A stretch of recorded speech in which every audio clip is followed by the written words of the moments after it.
സങ്കീർത്തനങ്ങൾ 147 അധ്യായം. സർവശക്തനായ ദൈവം.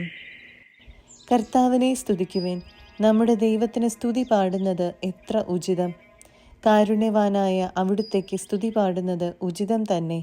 കർത്താവ് ജെറുസലേമിനെ പണിതുയർത്തുന്നു. ഇസ്രായേലിൽ നിന്ന് ചിതറിപ്പോയവരെ അവിടുന്ന് ഒരുമിച്ച് കൂട്ടുന്നു. അവിടുന്ന് ഹൃദയം തകർന്നവരെ സൗഖ്യപ്പെടുത്തുകയും അവരുടെ മുറിവുകൾ വച്ചുകെട്ടുകയും ചെയ്യുന്നു.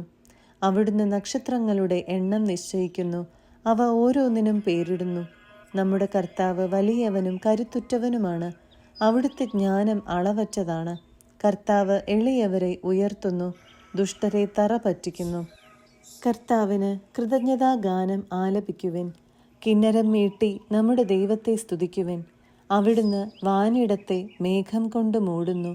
ഭൂമിക്കായി അവിടുന്ന് മഴയൊരുക്കുന്നു. അവിടുന്ന് മലകളിൽ പുല്ല് മുളപ്പിക്കുന്നു. മൃഗങ്ങൾക്കും കരയുന്ന കാക്കക്കുഞ്ഞുങ്ങൾക്കും അവിടുന്ന് ആഹാരം കൊടുക്കുന്നു. പടക്കുതിരയുടെ ബലത്തിൽ അവിടുന്ന് സന്തോഷിക്കുന്നില്ല. ഓട്ടക്കാരൻ്റെ ശീഘ്രതയിൽ അവിടുന്ന് പ്രസാദിക്കുന്നില്ല. തന്നെ ഭയപ്പെടുകയും തൻ്റെ കാരുണ്യത്തിൽ പ്രത്യാശ വയ്ക്കുകയും ചെയ്യുന്നവരിലാണ് കർത്താവ് പ്രസാദിക്കുന്നത്. ജെറുസലേമേ, കർത്താവിനെ സ്തുതിക്കുക.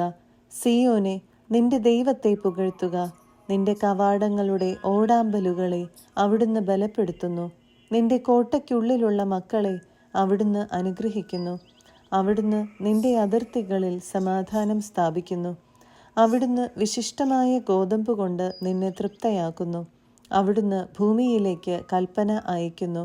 അവിടുത്തെ വചനം പാഞ്ഞു വരുന്നു. അവിടുന്ന് ആട്ടിൻ രോമം പോലെ മഞ്ഞു പെയ്യിക്കുന്നു. ചാരം പോലെ ഹിമധൂളി വിതറുന്നു. അവിടുന്ന് അപ്പക്കഷണം പോലെ ആലിപ്പഴം പൊഴിക്കുന്നു. അവിടുന്ന് അയക്കുന്ന തണുപ്പ് ആർക്കു സഹിക്കാനാവും? അവിടുന്ന് കൽപ്പന അയച്ച് അതിനെ ഉരുക്കിക്കളയുന്നു. അവിടുന്ന് കാറ്റിനെ അയക്കുമ്പോൾ ജലം ഒഴുകിപ്പോകുന്നു. അവിടുന്ന് യാക്കോബിന് തൻ്റെ കൽപ്പനയും ഇസ്രായേലിനു തൻ്റെ ചട്ടങ്ങളും പ്രമാണങ്ങളും വെളിപ്പെടുത്തുന്നു. മറ്റൊരു ജനതയ്ക്കു വേണ്ടിയും അവിടുന്ന് ഇങ്ങനെ ചെയ്തിട്ടില്ല. അവിടുത്തെ പ്രമാണങ്ങൾ അവർക്ക് അജ്ഞാതമാണ്. കർത്താവിനെ സ്തുതിക്കുവിൻ. 148 അധ്യായം. ആകാശവും ഭൂമിയും കർത്താവിനെ സ്തുതിക്കട്ടെ. കർത്താവിനെ സ്തുതിക്കുവിൻ. ആകാശത്ത് നിന്ന് കർത്താവിനെ സ്തുതിക്കുവിൻ. ഉന്നതങ്ങളിൽ അവിടുത്തെ സ്തുതിക്കുവിൻ. കർത്താവിൻ്റെ ദൂതന്മാരെ അവിടുത്തെ സ്തുതിക്കുവിൻ. കർത്താവിൻ്റെ സൈന്യങ്ങളെ അവിടുത്തെ സ്തുതിക്കുവിൻ. സൂര്യചന്ദ്രന്മാരെ അവിടുത്തെ സ്തുതിക്കുവിൻ. മിന്നിത്തിളങ്ങുന്ന നക്ഷത്രങ്ങളെ അവിടുത്തെ സ്തുതിക്കുവിൻ. ഉന്നത വാനിടമേ, കർത്താവിനെ സ്തുതിക്കുവിൻ. ആകാശത്തിനു മേലുള്ള ജലസഞ്ചയമേ, അവിടുത്തെ സ്തുതിക്കുവിൻ. അവ കർത്താവിൻ്റെ നാമത്തെ സ്തുതിക്കട്ടെ. എന്തെന്നാൽ അവിടുന്ന് കൽപ്പിച്ചു, അവ സൃഷ്ടിക്കപ്പെട്ടു. അവയെ അവിടുന്ന് എന്നേക്കും സുസ്ഥിരമാക്കി. അലംഘനീയമായ അതിർത്തികൾ അവിടുന്ന് അവയ്ക്ക് നിശ്ചയിച്ചു. ഭൂമിയിൽ നിന്ന് കർത്താവിനെ സ്തുതിക്കുവിൻ. കടലിലെ ഭീകരജീവികളെ, അഗാധങ്ങളെ കർത്താവിനെ സ്തുതിക്കുവിൻ. അഗ്നിയും കന്മഴയും മഞ്ഞും പൊടിമഞ്ഞും അവിടുത്തെ കൽപ്പന അനുസരിക്കുന്ന കൊടുങ്കാറ്റും കർത്താവിനെ സ്തുതിക്കട്ടെ. പർവ്വതങ്ങളും മലകളും ഫലവൃക്ഷങ്ങളും ദേവദാരുക്കളും വന്യമൃഗങ്ങളും കന്നുകാലികളും ഇഴജന്തുക്കളും പറവകളും ഭൂമിയിലെ രാജാക്കന്മാരും ജനതകളും പ്രഭുക്കന്മാരും ഭരണാധികാരികളും യുവാക്കളും കന്യകമാരും വൃദ്ധരും ശിശുക്കളും കർത്താവിൻ്റെ നാമത്തെ സ്തുതിക്കട്ടെ. അവിടുത്തെ നാമം മാത്രമാണ് സമുന്നതം. അവിടുത്തെ മഹത്വം ഭൂമിയെയും ആകാശത്തെയും കാൾ ഉന്നതമാണ്. അവിടുന്ന് തൻ്റെ ജനത്തിനു വേണ്ടി ഒരു കൊമ്പ് ഉയർത്തിയിരിക്കുന്നു.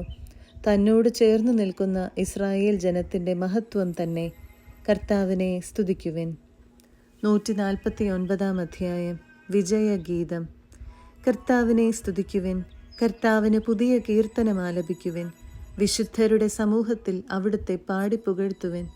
ഇസ്രായേൽ തൻ്റെ സൃഷ്ടാവിൽ സന്തോഷിക്കട്ടെ.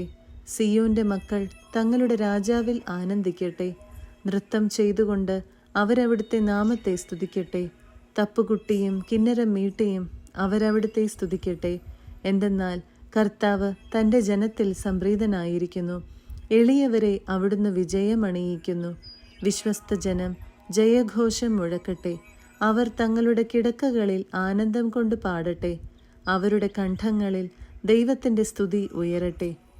അവർ ഇരുവായ് തലയുള്ള വാൾ കൈകളിലേന്തട്ടെ.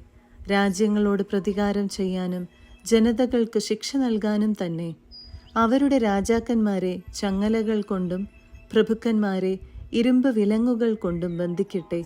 എഴുതപ്പെട്ടിരിക്കുന്ന വിധി അവരുടെ മേൽ നടത്തട്ടെ. അവിടുത്തെ വിശ്വസ്തർക്ക് ഇത് മഹത്വമാണ്.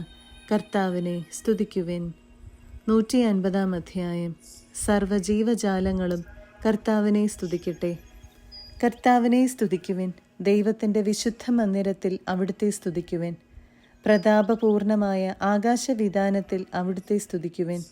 ശക്തമായ പ്രവൃത്തികളെ പ്രതി അവിടുത്തെ സ്തുതിക്കുവിൻ. അവിടുത്തെ മഹിമ അതിശയത്തിന് ചേർന്ന വിധം അവിടുത്തെ സ്തുതിക്കുവിൻ. കാഹളനാദത്തോടെ അവിടുത്തെ സ്തുതിക്കുവിൻ. വീണയും കിന്നരവും മീട്ടി അവിടുത്തെ സ്തുതിക്കുവിൻ. തപ്പുകൊട്ടിയും നൃത്തമാടിയും അവിടുത്തെ സ്തുതിക്കുവിൻ.